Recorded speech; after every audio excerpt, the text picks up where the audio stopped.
Quand on n'arrive pas à voir ce qu'il y a dans un arbre, même avec des lunettes infrarouges, on peut secouer l'arbre. C'est un peu le principe de la RMN. Mais en RMN, ce qui tombe des arbres, ce ne sont pas des ours, mais plutôt des hérissons. En réalité, évidemment, ils sont un peu moins mignons, ils ressemblent plutôt à ça, et l'art de les interpréter est un peu épineux au début.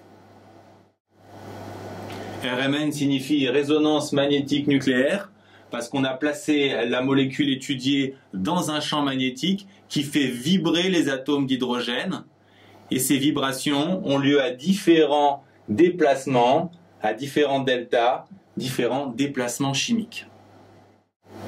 En pratique, je vous rassure, on ne vous demandera pas d'expliquer le phénomène de spectre RMN, mais d'interpréter des spectres. Par exemple, ce spectre est celui de cette molécule. L'idée principale qu'il faut retenir de la théorie, c'est que le spectre RMN agit sur les atomes d'hydrogène. Ici, on a 6 atomes d'hydrogène, donc on va chercher le lien avec ces pics ou ces vibrations.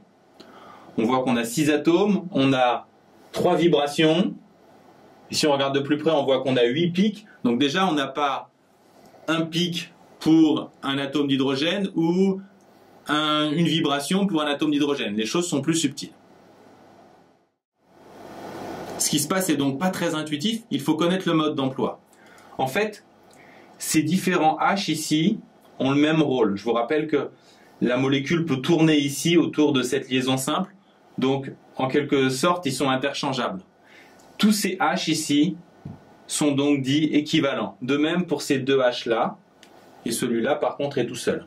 Donc on a 3 groupes de H équivalents, on dit de protons équivalents, puisque ce sont les noyaux d'atomes d'hydrogène qui vibrent, et chacun est associé à un signal. Maintenant, lequel correspond à quoi? Ici, on a 3 vibrations, on appelle ces vibrations signaux, et on va se demander à quel groupe de protons correspond chacun des signaux. Alors, on voit qu'on a un pic ici, on peut se dire qu'il correspond à celui qui a un seul H. Ici, ça marche, mais on verra que ce n'est pas toujours le cas. Ensuite, on a 2 H là et 3 H. On peut se dire que plus on a de H, plus on a de pics. Mais en fait, ce n'est pas du tout ça. À nouveau, il faut connaître le mode d'emploi. En fait, pour connaître le nombre de pics d'un groupe, par exemple, ce groupe de protons équivalents, les bleus ici, il faut regarder les H des carbones voisins. Ici, on voit qu'il y en a 3, et il faut rajouter 1. Donc, ces protons bleus génèrent un signal avec 4 pics. Ils génèrent ce signal.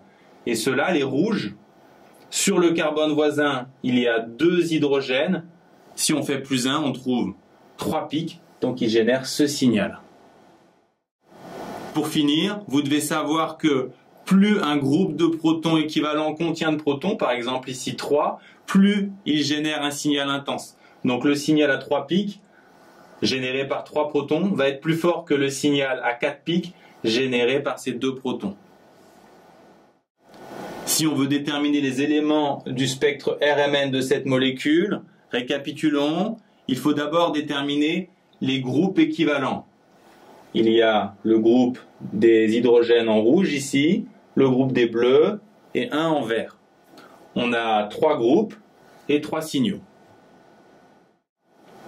Ensuite, pour savoir le nombre de pics de chacun des signaux, c'est un peu subtil, on l'a vu, il faut regarder sur les carbones voisins, par exemple, pour le groupe des protons rouges ici, on regarde sur le carbone voisin, il y a 2 hydrogènes, on fait plus 1, il va générer un triplet. Pour le groupe des protons bleus, on regarde sur le carbone voisin, il y a 3 hydrogènes, on fait plus 1, il va générer ce quadruplet, c'est 4 pics. Enfin, quand vous avez un H lié à un atome oxygène ou azote, il génère toujours un seul pic. Enfin, l'intensité du signal est proportionnelle au nombre de protons de chaque groupe. Donc, le triplet généré par ces 3 protons, ici, va avoir une intensité plus forte que le quadruplet généré par ces 2 protons bleus. Par contre, l'intensité des signaux n'est pas facile à lire sur ce type de graphique. En effet, si on regarde ces 4 pics, ils sont générés par les protons bleus, donc ils ont une intensité de 2, alors que ces 3 pics générés par les 3 protons rouges ont une intensité 3. Et c'est pas facile de voir ce rapport 3 pour 2 avec ce graphique. C'est pour ça que parfois, on utilise des courbes d'intégration qui complètent le graphique précédent. Pour interpréter une courbe d'intégration, il faut savoir que la hauteur de chacun des paliers est directement proportionnelle à l'intensité de chacun des signaux. Donc pour commencer, il faut mesurer la hauteur de chacun des paliers. Ensuite, on associe le plus petit à un nombre A. On regarde le rapport de proportionnalité avec les autres. Et enfin, pour finir, on cherche un nombre A qui permet d'avoir uniquement des nombres entiers. Si on prend A égale 2, ça signifie que ce premier signal est généré par 2 protons et les autres seront générés par 1,5 fois 2, donc par 3 protons. Pour finir, vous devez connaître les noms des signaux en fonction de leur nombre de pics.